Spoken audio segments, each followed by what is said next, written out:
Hello everyone, welcome to Sneha History classes. In today's video, I am going to discuss about the revenue and military administration and also the espionage or the spy system of the Mauryan administration. तो आज ये जो administration है under the Mauryan ये topic complete हो जाएगा और जो नेक्स्ट वीडियो होगी that will be on Ashoka's Dhamma and उसके साथ ही we will be able to complete the unit 2. Alright, so बहुत कुछ है जानने को, चलिए शुरू करते हैं. तो सबसे पहले हम बात करते हैं रेवेन्यू एडमिनिस्ट्रेशन की. तो रेवेन्यू क्या होता है कि जो राजा है, ठीक है, उसको पैसा कहाँ से आ रहा है, या जो एम्पायर उसको पैसा कहाँ से आ रहा है. तो दो चीजें होती हैं इसमें. एक तो होता है कि सोर्स ऑफ इनकम क्या है, एंड दूसरी कि आप उस इनकम को एक्सपेंड उसका एक्सपेंडिचर क्या है, आप उसको स्पेंड कहाँ पे कर रहे हैं. तो पहले हम देखेंगे कि जो सोर्स ऑफ इनकम है वो क्या है. तो सबसे इंपॉर्टेंट जो चीज है that is the source of income, वो है स्टेट की. It comes from the land revenue, जो भूमि कर जिसको हम बोलते हैं. ठीक है, सबसे ज्यादा भूमि कर जो है वो कलेक्ट किया जाता था इस समय पे. और कौटिल्य ऐसा बोलते हैं कि जो मोनार्क है या जो राजा है उसका सबसे इंपॉर्टेंट उसकी ड्यूटी क्या है कि ट्रेजरी को फुल रखना. ट्रेजरी मतलब जो राजा का खजाना है वो कभी खाली नहीं होना चाहिए.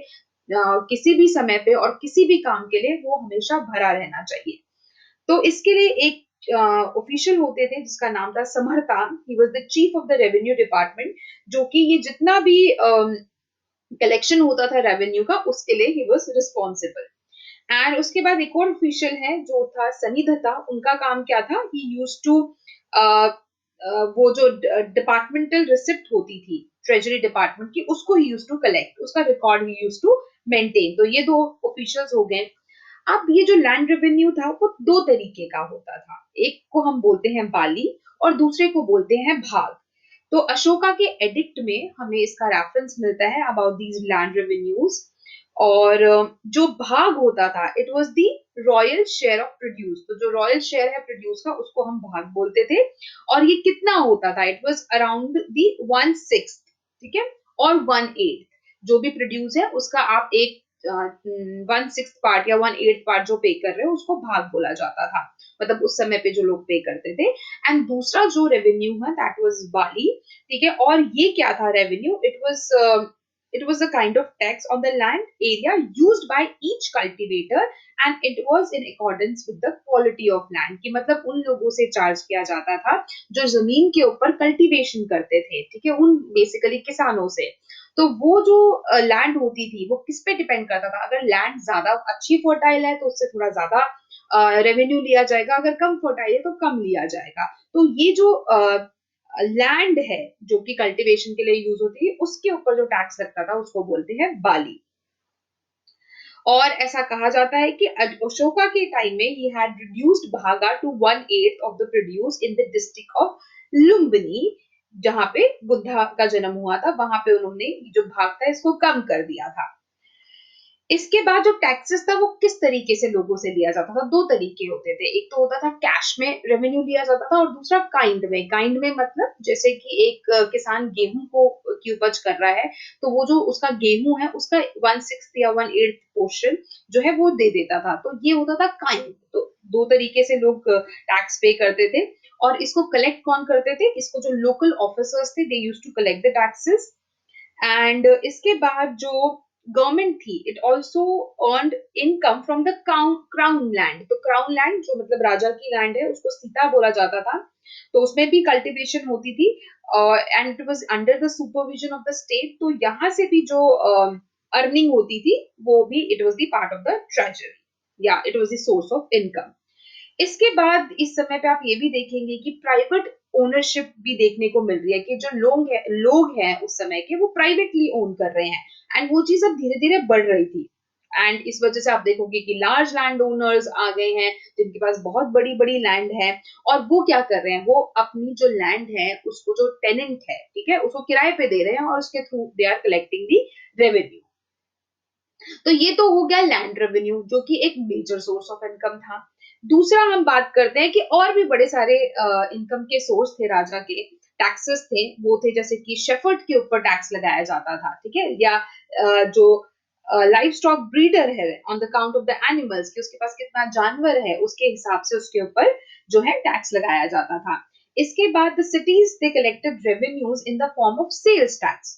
तो जो सेल कर रहे हैं उसके ऊपर भी आप देखोगे सेल टैक्स लगाते थे, जैसे on the imported and exported goods. तो जो इम्पोर्ट आयात या निर्यात हो रहा है उसके ऊपर जो शुल्क उसको बोलते थे, उस टैक्स को शुल्क लगाया जाता था। इसके बाद trade tax on the article sold such as cotton goods, oil, salt, excise on sale of liquor, a kind of tax imposed on the rich, fines on gambling, betting. तो आप देख रहे हो कि ट्रेड टैक्स लग रहा है, items के ऊपर टैक्स लग रहा है, लीकर के ऊपर टैक्स लग रहा है। इसके बाद कुछ ऐसे टैक्सेस हैं जो अमीर लोगों के ऊपर लग रहे हैं, फाइन लग रहा है जो गैम्बलिंग का, बेटिंग के ऊपर। ये सब भी क्या है, it is also source of income.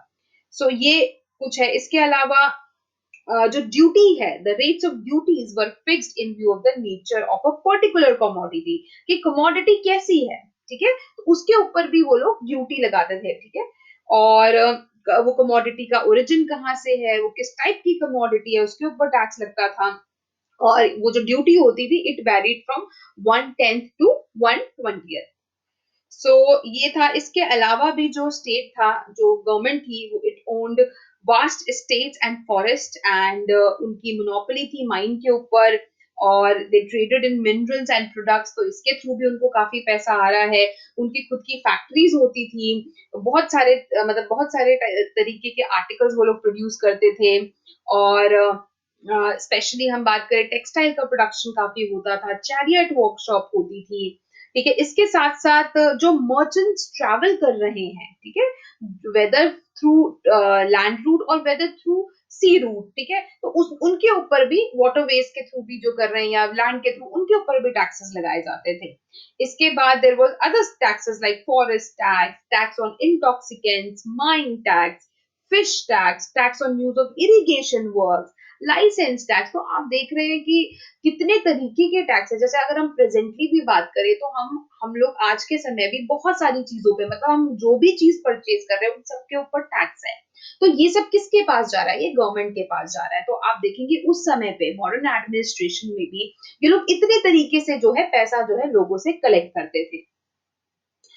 इसके बाद जो स्टेट था it directly participated in the organisation and development of agriculture, industry, trade and own them too. तो सारी जो चीजें थी वो आप देखेंगे मेनली वो जो स्टेट है या जो गवर्नमेंट है या जो रूलर है वो ओन कर रहा है।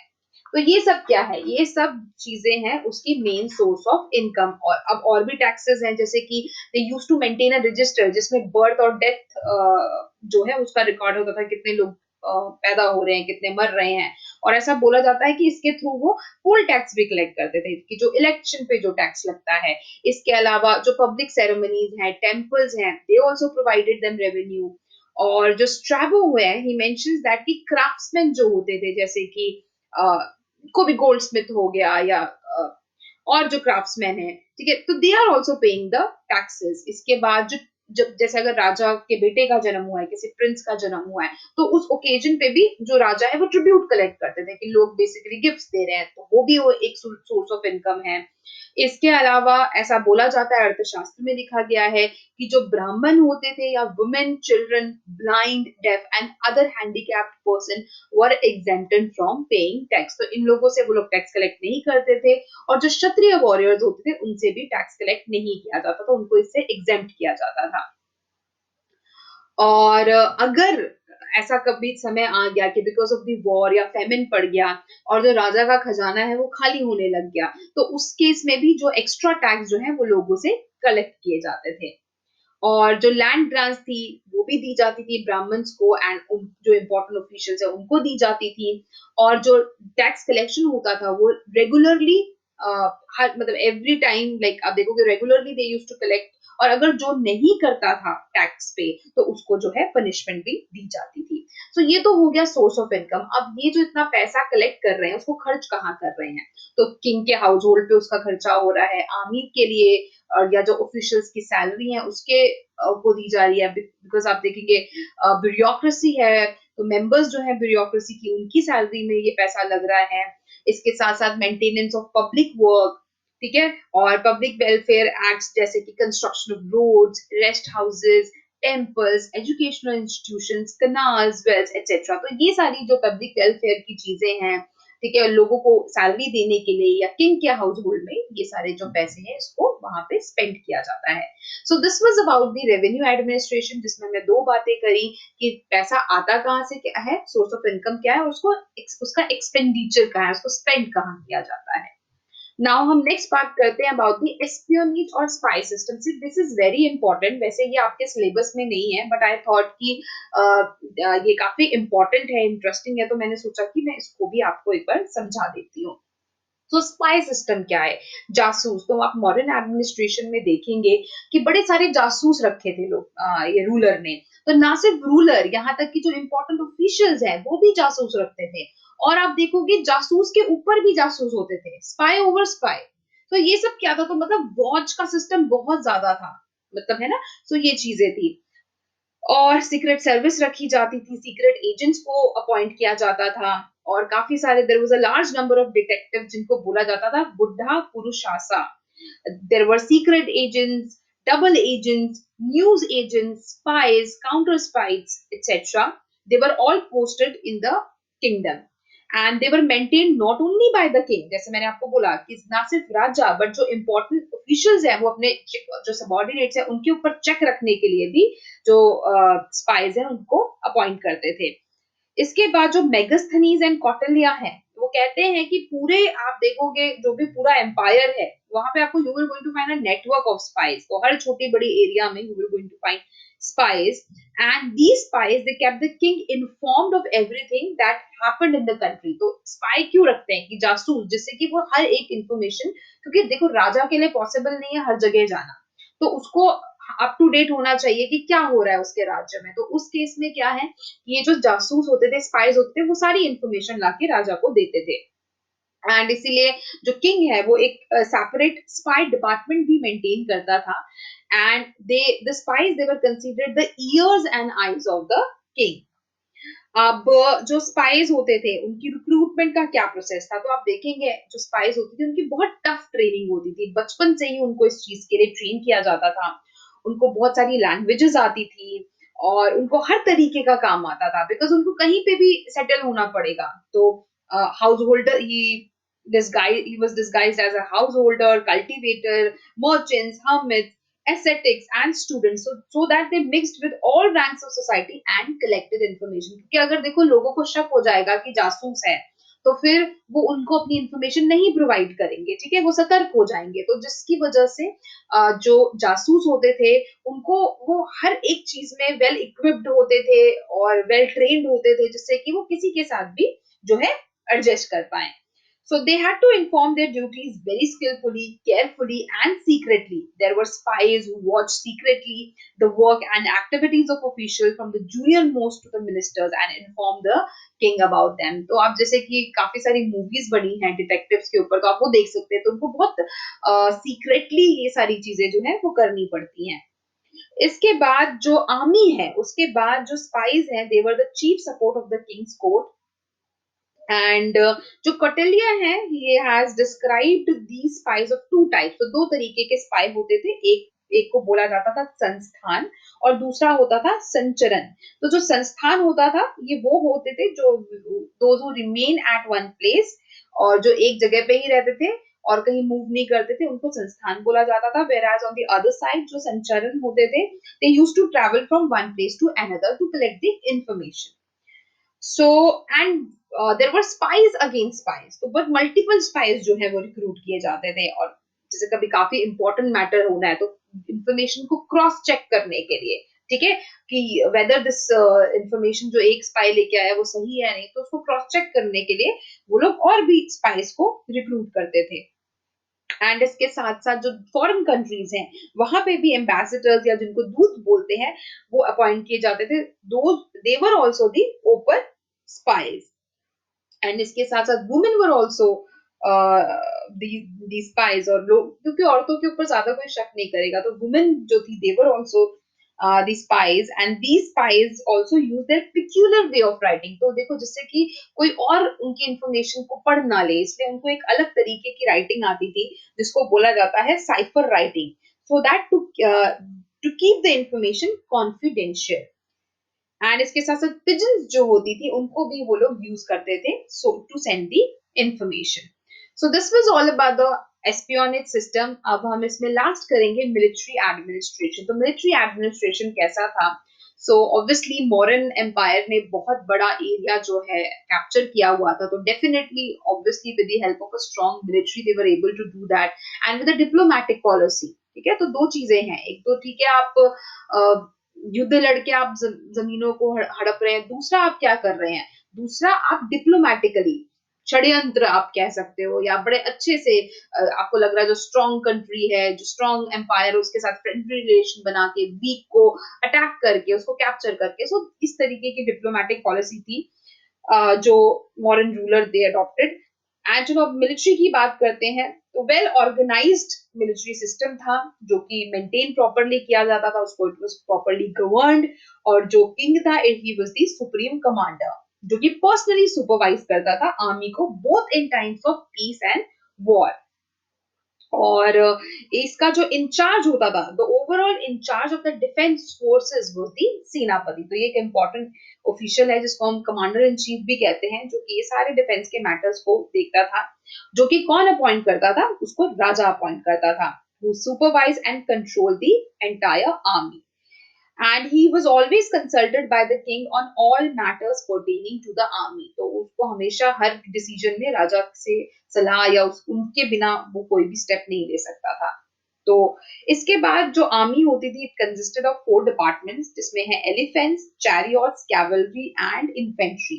सो जो एलिफेंट्स थे they were most esteemed because they could destroy the arrayed army of an enemy. तो बहुत बड़ी फोर्स को या फोर्ट को भी बड़े आसानी से जो एलिफेंट फोर्सेस होती थी वो डिस्ट्रॉय कर सकती थी. तो एलिफेंट जो है वो बहुत इंपॉर्टेंट पार्ट था मिलिट्री का. अगर हम नंदास की आर्मी को देखें तो इनकी आर्मी होती थी consisted of 8,000 horses, 2 lakh foot soldiers, 8,000 chariots and 6,000 fighting elements. तो ये आर्मी है नंदास की. whereas हम मौर्यन आर्मी देखें तो इनकी स्ट्रेंथ क्या थी? So this was increase to infantry अब होगी 6 लाख, एलिफेंट्स हो गए 9,000, कैवलरी हो गई 30,000. जो प्लिनी है he did not mention the number of chariots, but Plutarch जो है he placed the number of chariots as 8,000. तो ये कुछ scholars हैं, historians हैं जो हमें बताते हैं about the modern army. So, जो Mauryan army थी, according to अर्थशास्त्र, it maintains that the army was organized in squads. तो squads होते थे, कंपनी होती थी और बटालियन होती थी. तो स्क्वाड में कितने लोग होते थे? 10 सोल्जर्स होते थे. उसके ऊपर होती थी कंपनी जिसमें 100 सोल्जर्स मिला के एक कंपनी बनती थी, और 1000 सोल्जर्स बना के क्या बनती थी? एक बटालियन. तो इस तरीके से इसको ऑर्गेनाइज किया गया था. और जो मैगस्थनीज है he recorded that चंद्रगुप्ता's army was controlled and administered by a war office. तो उनके पास एक वॉर ऑफिस भी था जो इस चीज को प्रॉपरली मेंटेन करते थे, ऑर्गेनाइज किया हुआ था.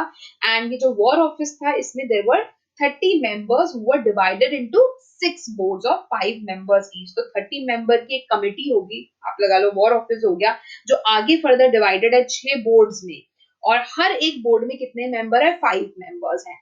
सो ये कौन कौन से फॉलोइंग डिपार्टमेंट्स थे? ये थे जैसे navy, admiralty, then transport and communication, third is infantry, fourth is cavalry, fifth is chariots and sixth is elephant. तो आप देखेंगे कितने वेल ऑर्गेनाइज थी इनका मिलिट्री. और जो मैगस्थनीज है ये बताते हैं अबाउट दी सोल्जर्स की इनका they were well equipped and maintained by the state, और देयर वर स्टैंडिंग आर्मी. तो इनका जो वेपन्स थे जो भी जो इनके इक्विपमेंट्स थे, they were like swords, shields, lances, bows, javelins were the main equipments of the soldiers. And there was a separate department to look after the production and maintenance of a variety of armaments. तो अब ये कहीं तो manufacture होंगे, तो इसकी एक proper industries थी, एक डिफरेंट डिपार्टमेंट था जो ये आर्मामेंट्स इनके मैन्युफैक्चरिंग करता था. And the transport of the army included horses, mules, property of the state, and private ownership of these was not permitted. तो किसी को भी आप देखेंगे किसी तरीके की प्रॉपर्टी या हॉर्सेस, एलिफेंट्स, ये सब चीजें ओन करने की इजाजत नहीं थी. और जितने भी आर्म्स है they were the property of the state.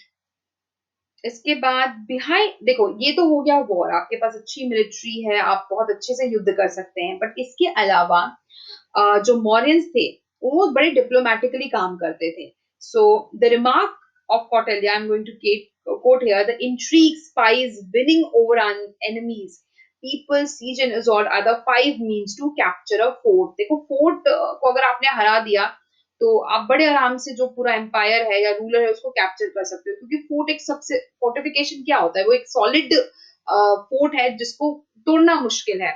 तो आपने बहुत सारी मूवीज ऐसी देखी होंगी, specially if you have watch this recent movie Tanaji. तो तानाजी में व्हाट वाज हैपेंड, ठीक है, जो अजय देवगन था, ही एंटर्ड दी फोर्ट.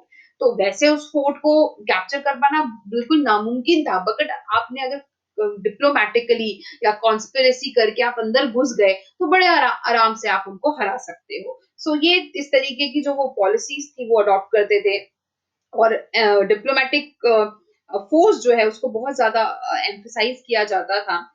सो इसके बाद जो सोल्जर्स हैं, अगर वो बड़ा ही, if they have showed the acts of gallantry and chivalry in the battlefield and otherwise remain loyal to the empire were given suitable rewards. तो जो अच्छा परफॉर्म करता था वॉर में उसको रिवॉर्ड्स भी दिए जाते थे.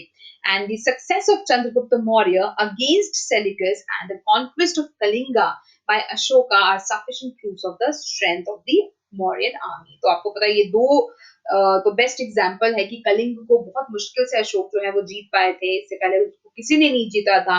तो वो सिर्फ क्यों हो पाया, क्योंकि इनके पास एक बहुत ही स्ट्रॉन्ग आर्मी थी. या जो चंद्रगुप्त मौर्य है वो सेल्यूकस को उन्होंने कैसे हराया, अगेन बिकॉज दे हैड, एक तो उनका देखो डिप्लोमेटिकली भी चल रहे हैं, they had good army, strategically उसको प्लान कर रहे हैं, इस वजह से दे वर सक्सेसफुल. और यही रीजन है कि जो मॉडर्न एम्पायर है they lasted for very long time.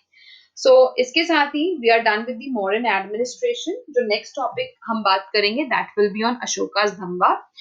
So thank you so much for watching this video. If you like the video, please subscribe my channel, comment, share and like.